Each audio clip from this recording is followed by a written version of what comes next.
खबर उत्तर प्रदेश कानपुर से। शूली रोड के मकान में हुआ विस्फोट से घायल महिला मानसी के दोनों पैर और शरीर गंभीर रूप से जख्मी हो गया। कानपुर में नया शूली रोड पर शाम को आयकर अफसर के मकान में तेज धमाका हुआ। घर में मौजूद सफाई कर रही महिला गंभीर रूप से घायल हो गई। परिवार के लोग उसे लेकर हैलट में भर्ती कराने पहुंचे। विस्फोट की जानकारी मिलते ही फायर ब्रिगेड की गाड़ी मौके पहुंची। इसके बाद कल्याणपुर थाने के फॉरेंसिक टीम और बम निरोधक दस्ता जांच में जुटा।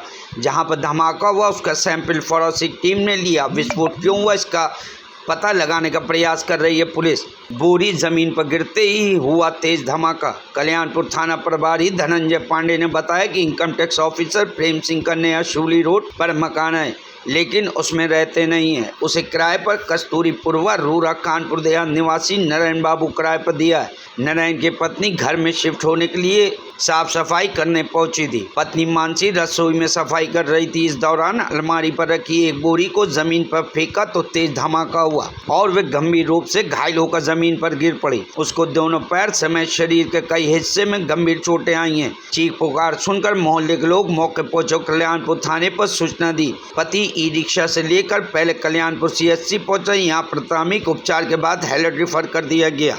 विस्फोट से गंभीर रूप से घायल हुई किराएदार मानसी को इलाज मुहैया कराने में सरकारी अस्पताल के डॉक्टरों की बड़ी लापरवाही सामने आई है। आर्थिक रूप से कमजोर राजमिस्त्री नारायण बाबू पत्नी को इलाज दिलाने के लिए हैलट से लेकर लखनऊ के संजय गांधी अस्पताल तक दौड़ लगाता रहा, लेकिन कहीं इलाज शुरू नहीं हो सका।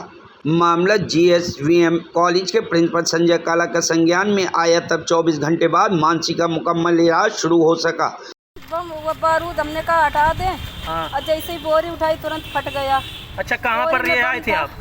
ये पकड़ में इसमें क्या कहते हैं, जिसमें हॉस्पिटल था, बिना हॉस्पिटल। अच्छा, तो आप ये सड़क पे पड़ी है, किसी ने लिया नहीं आपको अस्पताल वाले? नहीं, अस्पताल वालों ने नहीं लिया। अच्छा। हाँ। अच्छा, बारूद था उसमें बता रहे हैं आप? बारूद थी इसमें।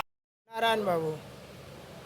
क्या नाम है आपका? नारायण बाबू जी, क्या मामला हुआ है? मामला ये हुआ है कि हम तो मतलब थे पास में नहीं, मौके पर नहीं थे, लेकिन वाइफ हमारी गई थी, रूम लिया होगा किराए पे, तो उसको सामान उसमें ले जाना था शिफ्ट करने के लिए। तो सोची कि लाओ, कहीं मकान मालिक ने फ़ोन किया कि अपना ये घर साफ़ कर लेना, झाड़ बटोर लो, अपना धुल लो। मकान मालिक का नाम क्या है? मकान मालिक का नाम मुझे नहीं मालूम है सर, क्या है। तो उसी की ये साफ़ सफाई करने गई हुई थी, तो बोरी एक रखी हुई थी, बता रही थी कि उस पर किचन में और जो भी कुछ सामान होगा हटा लिया। उसने सोचे कोई कबाड़ वगैरह होगा, तो वैसे बोरी उठा कर केरे चली हैं, तो वो बम जैसा बम दे रहे हुआ फाट गया, तो उसमें बहुत जानलेवा हमला हो गया। वो तो हमारे मरद से ही बची, सारा पावर फ्रैक्चर हो गया है। जैसा क्या था उसके बारे में पता? अब इसके बारे में सर कोई अगर आंखों से देखा होता तब तो ये फिर होता ही नहीं।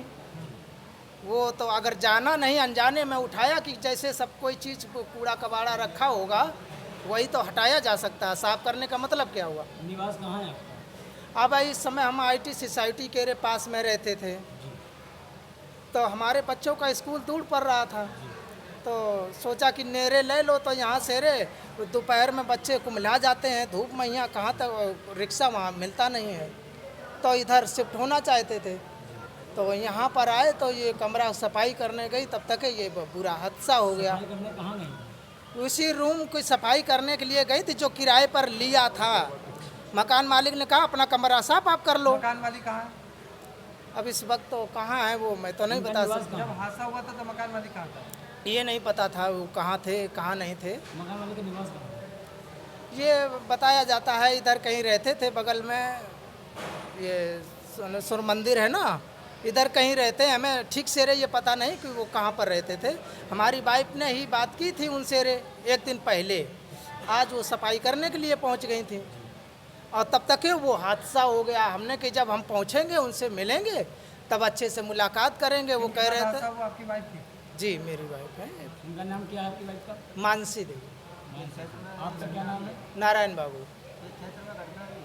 क्षेत्र कौन सा लगता है? ये कल्याणपुर में ही पड़ता है, थोड़ा आगे बढ़ करके, ये चुंगी से थोड़ा आगे बढ़ते हैं ये मार्बल वगैरह है, हेल्पलाइन बोली जाती है शायद। उसमें रोड पर मंदिर भी बना हुआ है और उसी मंदिर के ही बिल्कुल जस्ट सामने उनका मकान है।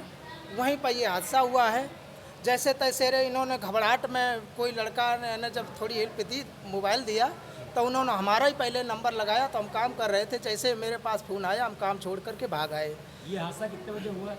ये लगभग 4:30-5 के बीच में है। ऐसे ही, मतलब टाइम तो नहीं देखा है, लेकिन हम जैसे आए थे तो ये बिल्कुल लस्त पस्त थी। इसकी सूचना आपने थाना चौकी में दी? सर अभी तो दे दी गई है, अब आगे क्या है अभी तो हमारा मरीज जो इसके आगे शासन प्रशासन से क्या कार्रवाई करते हैं? अभी तो हमारा मरीज पहले ठीक हो, और यही ठीक होने की ही कामना करूँगा। क्या है क्या नहीं अभी इसके बारे में तो अभी हम कुछ नहीं बता सकते हैं। सबसे बड़ी चीज़ ये है कि जो मेरा मनई जो पर्वत की गोद से लौटा है, उसके लिए नई जिंदगी हुई है। Bureau report, news hub Bharat.